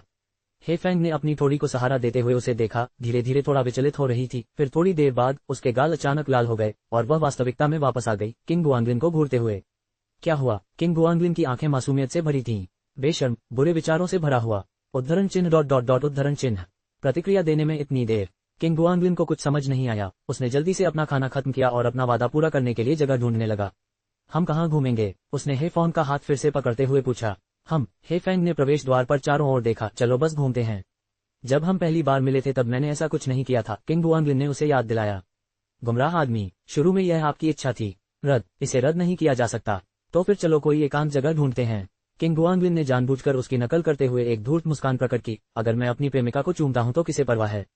तो फिर यहाँ चूमो। हे फैंग ने भौहें उठाई। उस समय हालांकि भोजन का समय नहीं था और भीड़ भी नहीं थी, फिर भी कैंटीन के प्रवेश द्वार पर लोग आ जा रहे थे। चलो अभी भी एक ऐसी जगह ढूंढते हैं जहां कोई भी न हो, किंग गुआंगलिन ने डरते हुए कहा। उन्होंने कार्रवाई करने से पहले उनके बीच दुस्साहस के स्तर पर विचार नहीं किया था, जो एक गलत अनुमान था। इस बारे में सोचने के बाद उन्होंने विषय बदलना बेहतर समझा। क्या आपके पेट में अभी भी दर्द है? अब नहीं, ये सब इसलिए हुआ क्योंकि तुमने मुझे तरबूज खिलाया था। उसने उसे दोषी ठहराया। अगर तरबूज के 2-4 टुकड़े खाने से दर्द होता है तो यह कोई पुरानी समस्या होगी, किंग गुआंगलिन ने उसे चिढ़ाते हुए कहा। मैंने इस पर अच्छी तरह से गौर किया है, तुम मुझे बेवकूफ नहीं बना सकती। खुद पर बहुत गर्व है। हे फैंग ने अपनी आंखें घुमाई और उसने वास्तव में सही बात कही थी। अगर ये दर्दनाक नहीं होता तो उसे उठने से पहले पूरे दिन बिस्तर पर पड़े रहने की जरूरत नहीं होती। क्या तुम्हें इसका इलाज नहीं ढूंढना चाहिए? किंग गुआंगलिन ने भौहें चढ़ाई और पुष्टि की कि यह वास्तव में उसके लिए एक पुरानी समस्या थी।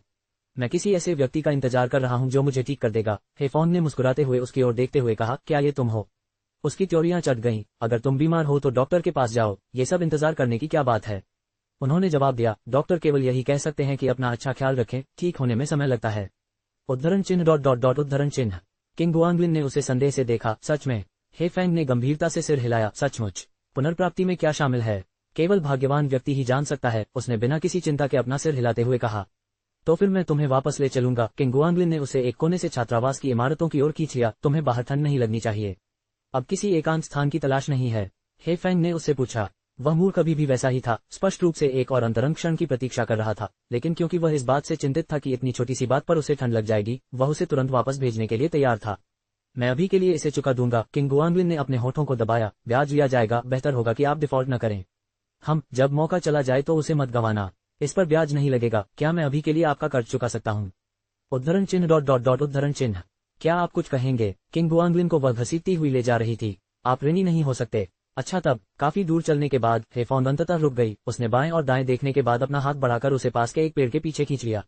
चलो अब करते हैं। किंग गुआंगलिन कुछ घबरा गया। हे फैंग ने अपनी उंगली से उसके चेहरे को सहलाया। उसकी आवाज कोमल थी। मैं अपने प्यारे प्रेमी को कैसे निराश कर सकती हूँ? आप बात मत करो, अपनी आंखें बंद करो। उनकी एक दूसरे में गुंथी आकृतियां रात में छिप गई थीं, केवल कभी कभार हल्की सी आवाजें आ रही थीं।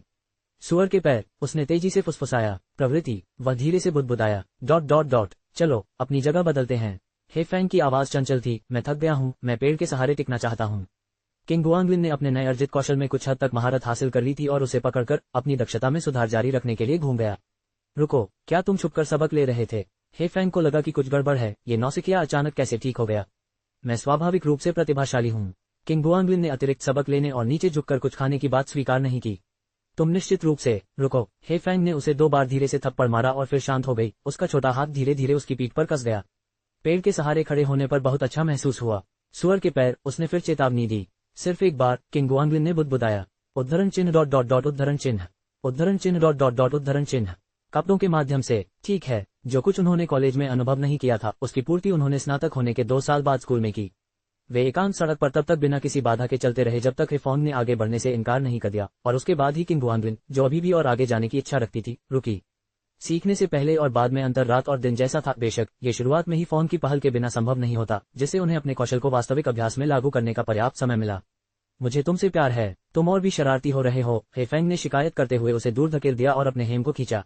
वह अनजाने में एक भटकते हुए हाथ में चली गई थी। उसने गलत अनुमान लगाया और नुकसान में रही। किसने सोचा होगा कि एक नौसिखिया अचानक कुशल बन जाएगा और अंततः उसके लिए मुसीबत बन जाएगा। मैं तुमसे और भी अधिक प्यार करने लगा हूँ, किंग गुआंगलिन ने अपने आवेगों को नियंत्रित करने के लिए संघर्ष करते हुए कहा। पुरुष शरारती होने के लिए पैदा होते हैं, इसका अनुभव से कोई लेना देना नहीं है, बल्कि यह लिंग गतिशीलता का मामला है। तुमने ये कहाँ सीखा? हे फैंग ने उसे घूर कर देखा, उसे बहुत बेईमान पाया। अगर वह ऐसे ही चलता रहा तो वे निश्चित रूप से नियंत्रण खो देंगे। मैंने तुमसे कहा था, यह एक प्रतिभा है। किंग गुआंगलिन ने गुप्त रूप से ऑनलाइन अध्ययन करने की बात से साफ इनकार किया। बदमाश। हे फैंग एक तरफ बैठ गया, शांत होने की कोशिश कर रहा था, फिर कुछ अफसोस के साथ बोला, अगली बार तुम इसे नहीं समझोगे। उद्धरण चिन्ह डॉट डॉट डॉट उद्धरण चिन्ह। किंग गुआंगलिन ने उसे यह याद नहीं दिलाया कि किसने पहले पहल की थी, क्योंकि ऐसा करना मुसीबत मोल लेने जैसा होता। हे फैंग को लगा कि वह काफी हद तक ठीक हो गई है और उसकी सांसें स्थिर हो गई हैं। इससे पहले कि वह खड़ी होती, मुझे वापस ले चलो। एक बार और होना चाहिए, चलो इसे कर्ज में रखें। पिछली वाली तो मिलने के लिए थी, लेकिन अभी भी बिछड़ने वाली नहीं मिली थी। अब और नहीं। हे फैंग ने झपट्टा मारा। सुअर के पैर बहुत दूर चले गए, अब वो रद्द हो गया। ये कैसे रद्द हो सकता है? किंग गुआंगलिन ने बुदबुदाया। वह हेफॉन को और अधिक समय तक बाहर नहीं रखना चाहता था। उसने उसका हाथ पकड़ लिया और उसे वापस ले गया। आउच। हे फैंग के पैर कमजोर पड़ गए और वह किंग गुआंगलिन पर झुक गई। उसका दिल तेजी से धड़कने लगा क्योंकि उसने जल्दी से उसे संभाला। सावधान, क्या तुम ठीक हो? तुम इतनी जल्दी इतने अच्छे कैसे हो गए? हे फैंग को लगा कि उसके साथ अन्याय हुआ है और उसने उसे जोर से चुटकी काटी। वह अब उसे यूं ही नहीं छेड़ सकती थी, उसने बहुत जल्दी सीख लिया था। अध्याय 49। कुछ बातें कहने की जरूरत नहीं होती। वे दोनों साथ साथ छात्रावास की इमारत की ओर चले गए और हेफॉन्ग आगे बढ़कर उसे धीरे से गले लगाने से पहले हिचकिचाया। हमारे पास बाद में बहुत समय होगा, जल्दबाजी करने की कोई आवश्यकता नहीं है। हाँ, मुझे कोई जल्दी नहीं है। किंग गुआंगलिन ने सिर हिलाया और उसकी बात समझ गई। वास्तव में वह ज्यादा जल्दबाजी में नहीं था, बस कभी कभी उसके साथ अंतरंग होने पर वह नियंत्रण खो देता था। अच्छा, कोई जल्दी नहीं है, हेफॉन्ग ने मुस्कुराते हुए कहा, पीछे हटते हुए और उसकी ओर हाथ हिलाते हुए। ठीक है, मैं ऊपर जा रहा हूँ। किंग गुआंगलिन उसे जाने देने में थोड़ा हिचकिचा रहा था, लेकिन उसने उसे देर नहीं की। शयनगृह में जल्दी लेट जाना हमेशा अच्छा होता है। जाओ, जल्दी आराम कर लो। हाँ, वापस आते समय सुरक्षित रहना। हे फैंग छोटा सा बक्सा उठाकर धीरे धीरे छात्रावास में चला गया। 2 बार पीछे मुड़कर देखा। वह मूर कभी भी वहीं खड़ा था, उसके जाने से पहले उसके ऊपर जाने का इंतजार कर रहा था। धीरे से गाना गुनगुनाते हुए वह छात्रावास में लौटी तो देखा कि सिर्फ जो नान और चेन यान ही अपने बिस्तरों पर लेटे हुए थे। उसे देखकर वे उसका मजाक उड़ाने लगे। एक ट्रिप से लौटकर तुम पहले से ही ज्यादा जिंदादिल लग रही हो। तुम्हें जरूर कुछ खाने की तलब लगी होगी। क्या तुम जानती भी हो कि पोषण का असल में क्या मतलब होता है? हे फैंग ने उनकी तरफ आंखें घुमाई। उफ, इतनी जवान। तुम ये क्या ले जा रही हो? क्या उसने तुम्हें दिया है? चेन यान बिस्तर से उतरी, उसकी उत्सुकता चरम पर थी। इसे खोलो, हमें तुमसे थोड़ी ईर्ष्या हो। सिर्फ एक पेन, हेफॉन्ग ने कहा, वह अपने बिस्तर पर बैठी और बॉक्स खोलते हुए पेन को अपनी उंगलियों के बीच घुमाते हुए। इस परिचित अनुभूति ने उसे प्रसन्न होने से नहीं रोक पाया। वह अपने चेहरे पर मुस्कान नहीं छिपा सकी। वाह, मुझे बहुत जलन हो रही है। जो नान भी बिस्तर से उतर गई। यही है वह रुकी, नाम याद करने की कोशिश करते हुए। मैंने इसे एक बार देखा था, सच में एक चाहती थी। यह असाधारण लग रहा है। चेन्यान को पेन में ज्यादा रुचि नहीं थी, लेकिन फिर भी वह इसके सुंदर डिजाइन से चकित थी। जाहिर है, मैं अपने बॉयफ्रेंड से भी एक पायलट सेकुरा खरीदवा दूंगी। जो नान को आखिरकार याद आ गया, लेकिन उसने अफसोस जताया, हालांकि मैं इसे अपने लिए कभी नहीं खरीदूंगी। उसे तुम्हारे लिए 10 खरीदने दो, हेफॉन्ग ने चंचलता से कहा। कलम को थोड़ा और जांचने के बाद उसे रख दिया। अभी उसका उपयोग करने की उसकी कोई योजना नहीं थी। आह, केवल तभी जब मुझे एक अमीर प्रेमी मिल जाए। जो नान ने अपने होठों को चाटा, ज्यादा उम्मीद नहीं रखते हुए। अगर वह इसे नहीं खरीदता है तो उसे मारो। हाँ, उसे मारो, चेन यान ने कहा। तुम इतने मजबूत हो कि ज्यादातर लोग तुम्हें वैसे भी नहीं झेल सकते। घरेलू हिंसा ठीक नहीं है। जो नान ने उनकी तरफ देखा। हमें लोगों को सदाचार से जीतना चाहिए। हे फैंग ने अपने होठों को भींचते हुए अपनी हंसी को रोकने की कोशिश करते हुए कहा, हाँ, लोगों को सद्गुणों से जीतो। बस, मैं अपनी सुंदरता से जीत जाऊंगी। चेन यान ने अपने गाल को सहलाया। वे तीनों कुछ देर तक इधर उधर घूमते रहे, फिर किसी ने दरवाजा खटखटाया। क्या वह फैंग है? कोई तुम्हें नीचे ढूंढ रहा है। समझ गया। हे फैंग ने वापस पुकारा और फिर से अपने बिस्तर से नीचे उतरने की तैयारी करने लगी।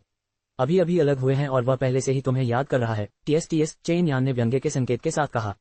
क्यों न तुम बाहर जाकर उसके साथ रहने लगो, क्या तुम इधर उधर भागते भागते थक नहीं गई हो? जो नान ने भी जानबूझकर चिढ़ाते हुए कहा। वह नहीं होना चाहिए, हे फॉन्ग ने हैरान होकर कहा। जैसे ही वह उठी और खिड़की से बाहर देखा तो उसकी भौहें तन गईं। अरे, तुम वापस बिस्तर पर क्यों चढ़ गए? नीचे नहीं जा रहे? जो नान ने पूछा। एक उबाऊ व्यक्ति, उससे मिलने का क्या मतलब है? हे फैंग बिस्तर पर वापस लेट गया और फिर से उपहार बॉक्स के साथ छेड़छाड़ करने लगा। ये तुम्हारा बॉयफ्रेंड तो नहीं है? चेन यान ने उत्सुकता से खिड़की से बाहर झांका। ये वास्तव में पिछली बार वाला लड़का नहीं है। जो नान अब समझ गया, कोई और तुम्हारा पीछा कर रहा है। पहले करता था, लेकिन मैंने उसे अस्वीकार कर दिया। आज मुझे अपने प्रेमी के साथ देखकर उसकी रुचि बढ़ गई होगी, हे फॉन्ग ने टिप्पणी की। मुझे अब याद आया, क्या ये के नान है? चेन यान ने नीचे वाले व्यक्ति की ओर देखा, उसे परिचित पाया और एक पल सोचने के बाद उसे याद आ गया। हे फॉन्ग अपनी हंसी रोक नहीं सका। मुझे ये के बेई के रूप में याद है, लेकिन आपको ये के नान के रूप में याद है? के डोंग, है ना? वो दूसरी पीढ़ी का अमीर लड़का। जो नान को उनकी बातचीत से पता चल गया था कि वे किसके बारे में बात कर रहे हैं। उसने ही पहले भी कई बार हे फॉन्ग की तरफ से उसे मना किया था। हाँ, उसका नाम के डोंग है। मैं नहीं बता सकता कि वह अमीर है या नहीं, लेकिन खैर, इससे मेरा कोई लेना देना नहीं है। हे फॉन्ग ने कहा। तुम नीचे जाकर उससे बात क्यों नहीं करते? वरना तुम्हें कब तक इंतजार करना पड़ेगा? चेन यान खिड़की से दूर हट गया, उसे उस पर थोड़ा तरस आ रहा था। हाँ, वरना कोई और जल्द ही दस्तक देने आ जाएगा। जो नान बस दस्तक से परेशान था। मैंने उसे कई बार मना किया है, ये बहुत कष्टप्रद है। हे फॉन्ग ने एक पल के लिए सोचा और फिर धीरे से बिस्तर से उठ गया। मैं उससे एक बार और बात करूंगा। उसके बाद वह जो भी इंतजार करना चाहता है वह उस पर निर्भर है, यह मेरी चिंता का विषय नहीं है। जैकेट पहनकर नीचे जाने के बाद हे फॉन्ग छात्रावास भवन के प्रवेश द्वार पर रुका और पूछा, क्या हुआ? कुछ बातें हैं जिनके बारे में मैं तुमसे बात करना चाहता हूँ। के डोंग 2 कदम आगे बढ़ा। चलो कोई सुविधाजनक जगह ढूंढते हैं। जरूरत नहीं है, बस यही कह दो ताकि मेरे बॉयफ्रेंड को गलतफहमी न हो। हे फॉन्ग ने भावशून्य भाव से कहा। तुम लोग सच में डेटिंग कर रहे हो?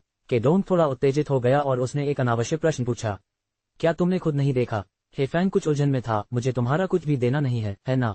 मैंने पहले तुमसे एक भी चीज नहीं ली और मैंने हर बार साफ कर दिया था कि मैं स्कूल में किसी के साथ डेट पर नहीं जाऊंगा। यह आदमी बहुत अजीब है, ऐसा व्यवहार कर रहा है जैसे मैंने किसी को धोखा दिया हो। क्या उसे कोई समस्या है? मैंने हार मान ली क्योंकि तुमने कहा था कि तुम स्कूल में कभी किसी के साथ डेट पर नहीं जाओगी, वरना मैं। के डोंग कुछ गुस्से में था। या क्या बेतुकी बातें करते रहो? हे फैंग ने भौहें चढ़ाते हुए कहा। तुम्हें समझना चाहिए कि मैं किसे पसंद करता हूँ, यह मेरी मर्जी है और तुम्हें दखल देने का कोई हक नहीं है। मुझे भी तुम्हें पसंद करने की आजादी है, लेकिन तुम्हारा स्नेह मेरे लिए एक परेशानी है। मुझे इसकी जरूरत नहीं है और मुझे तुम्हारी हरकतें बहुत नापसंद हैं। इतने सारे इनकार के बाद भी क्या तुम्हें समझ नहीं आया?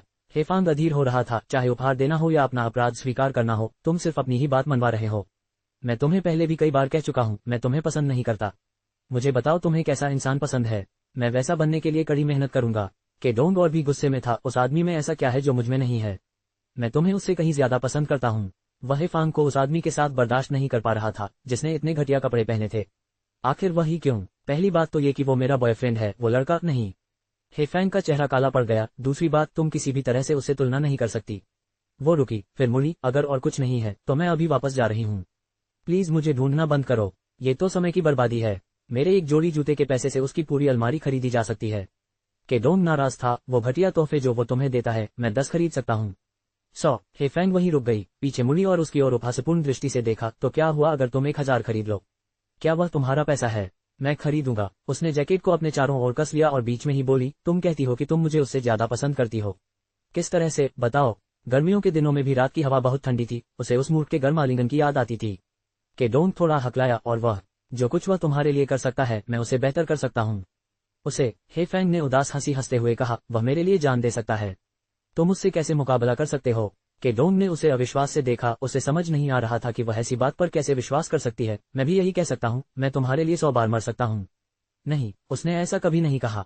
हे फैंग ने अपने मुंह के कोनों को मोड़ते हुए कहा, बहुत सी बातें कहने की जरूरत नहीं होती, जैसे मैंने कभी नहीं कहा कि मैं उसके लिए क्या करूंगी। समझे? यहाँ दोबारा मत आना, तुम गलतफहमी पैदा कर सकते हो। मुझे यकीन नहीं हो रहा। के डोंग का चेहरा हताशा से लाल हो गया। मैंने तुम्हारे लिए इतना कुछ किया है, क्या तुम देख नहीं सकते कि कितना? बचकाना। हे फैंग के पास अब और सुनने का धैर्य नहीं था। जो कुछ भी कहने की जरूरत थी वह कह दिया गया था। अब उसने जो भी इंतजार करने का फैसला किया उसका उससे कोई लेना देना नहीं था। अध्याय 50। जो लोग एक दूसरे को समझते हैं वे साथ रहने के हकदार हैं। हे फैंग अभी भी कुछ परेशान सी छात्रावास के कमरे में लौट आए। उसका उस व्यक्ति से ज्यादा बात करने का इरादा नहीं था, लेकिन उसने किसी मूर्ख के बारे में बुरा भला कह दिया था। तुम इतनी जल्दी आ गए, क्या तुमने मामला साफ कर दिया? चेन यान हैरान था। क्या वह आदमी और जिद नहीं कर रहा था? मैंने पहले ही साफ कर दिया था, मैं बस उसे दोहरा रहा था। हे फैंग धीरे से उसके बिस्तर पर चढ़ गया और बैठ गया। वह जो भी करना चाहता है वह उसका काम है, मेरा नहीं। हालांकि मुझे लगता है कि यह बुरा नहीं है।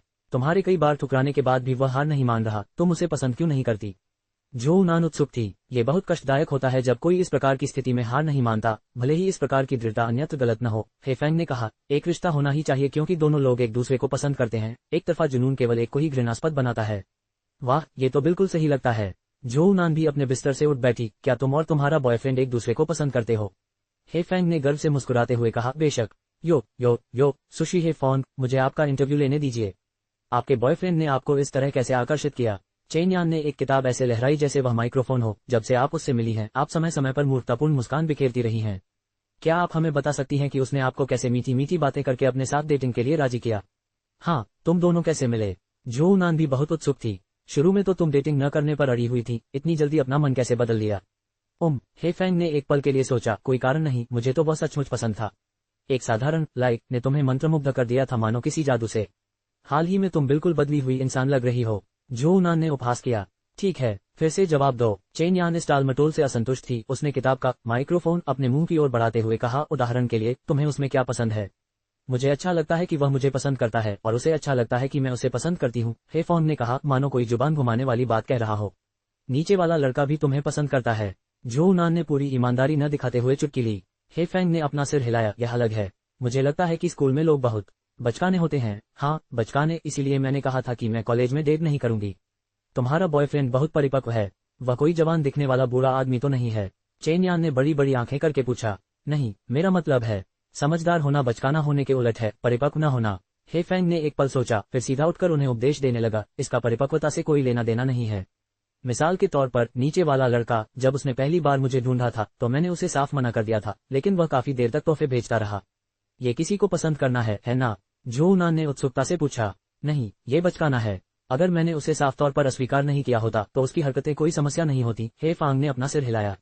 लेकिन जब मैंने उसे अस्वीकार कर दिया तो वह अपनी मनमानी करता रहा, बस अपने विचारों पर चलता रहा और यह नहीं सोचता था कि इससे दूसरों को क्या परेशानी होगी।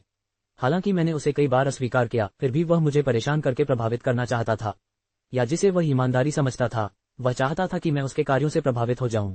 उद्धरण चिन्ह ... लेकिन वह अकेला व्यक्ति था जो अपने व्यवहार से प्रभावित था। किसी को पाने के लिए वह ऐसे काम करता था जो दूसरों को पसंद नहीं थे, और फिर सबको बताता था, देखो मैं उसे कितना प्यार करता हूँ। प्यार की आड़ में किसी ऐसे व्यक्ति को जबरन अपने बंधन में बांधना जो उसे बिल्कुल पसंद नहीं करता। अगर कोई कोमल हृदय वाली लड़की उसकी दयालुता के कारण उसके साथ डेट पर जाने को तैयार हो जाती है, तो इसमें और वास्तविक अपहरण में क्या अंतर है? ऐसा ही लगता है, जो उनान ने सोचा। स्वार्थी, भावनात्मक रूप से खुद को संतुष्ट करना और फिर दूसरों को अपने जाल में फंसाना, ये वाकई बहुत परेशान करने वाला है, किसी चिपचिपे प्लास्टिक की तरह। चेन यान ने उसकी ठुड्डी पर हाथ फेरा और सिर हिलाया। ये सही नहीं है, अगर उसने कुछ नहीं किया होता तो तुम दोनों शायद साथ भी नहीं होते। क्या किसी को पसंद करने का मतलब यही नहीं होता? तुम्हें ये दिखाना पड़ता है। पब फ्यूचर एड्स, आप ये जान सकते हैं कि कोई किसी दूसरे को पसंद करता है, भले ही वे कुछ न कहें। हे फॉन दीवार के सहारे झुक गया और छत को घूरने लगा। सच्चा स्नेह छिपाया नहीं जा सकता, वास्तव में ये जानबूझकर भी छुपाया जा सकता है। डर है कि आप नोटिस करेंगे, भले ही वे आपके लिए कुछ करें। वे तब सहज व्यवहार करेंगे जब वे आपको बताएंगे, देखो मैंने ये सिर्फ इसलिए किया क्योंकि यह सुविधाजनक था, देखो मैं तो बस मजाक कर रहा था। वास्तव में वे आप पर कोई मनोवैज्ञानिक बोझ नहीं डालना चाहते, वे चाहते हैं कि आप उन्हें स्नेह के कारण पसंद करें, न कि कृतज्ञता या स्पर्श या यहाँ तक कि अपराधबोध के कारण। और यदि आप सचमुच उन्हें पसंद नहीं करते तो वे चुपचाप चले जाएंगे, फिर आपकी खुशी की कामना करेंगे। क्या सचमुच इतने अच्छे आदमी होते हैं? चेन यान ने आश्चर्य से कहा। क्या तुम्हारा बॉयफ्रेंड ऐसा है? जो उनान ने ईर्ष्या से पूछा। क्या यही वो पौराणिक प्रेम है? मेरी पहले की कल्पनाओं की तुलना में ये बिल्कुल बेकार हैं। अंदाजा लगाओ। हे फैंग ने सिर हिलाया। दरअसल ऐसे बहुत से लड़के होते हैं, बस उन्हें अपनी बात कहने का जरा भी अंदाजा नहीं होता। तुम लोगों को ध्यान से सुनना चाहिए और कोई मौका नहीं छोड़ना चाहिए। हे भगवान, मुझे बहुत जलन हो रही है। चेन यान बिस्तर पर लेटे हुए करा उठा। मुझे अपने बॉयफ्रेंड का क्यू दे दो, मैं उस पर थोड़ा डोरे डालना चाहता हूँ।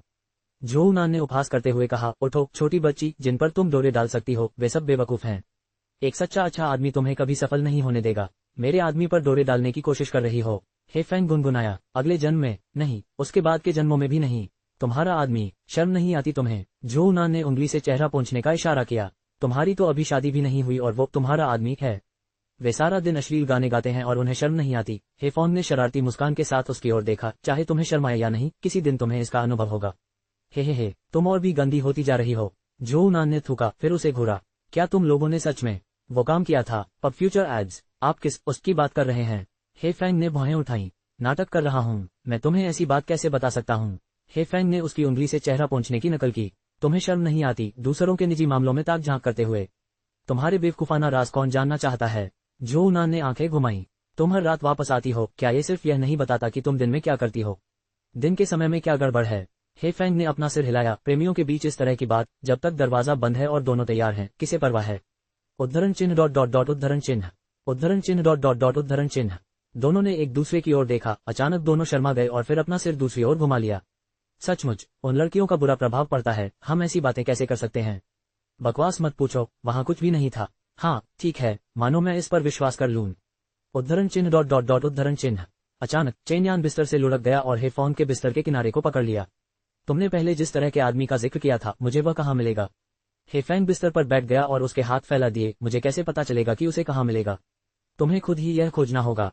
और तुमने अपना कैसे पाया। चेन्यान लगातार पूछ रहा था। उसे यकीन था कि इसमें कोई चाल है। हाँ बताओ, हमें सिखाओ। अब तुम कमरा 201 के रिलेशनशिप एक्सपर्ट हो। जो उनान भी जानना चाहती थी कि उसे कैसे ढूंढा जाए। खैर, वास्तव में कोई चाल नहीं है। ओह, वास्तव में एक छोटी सी चाल लगती है, हे फॉन्ग ने अनिश्चितता से कहा। क्या। दोनों ने कान खड़े कर लिए, जानने के लिए तैयार। अब फ्यूचर एड्स।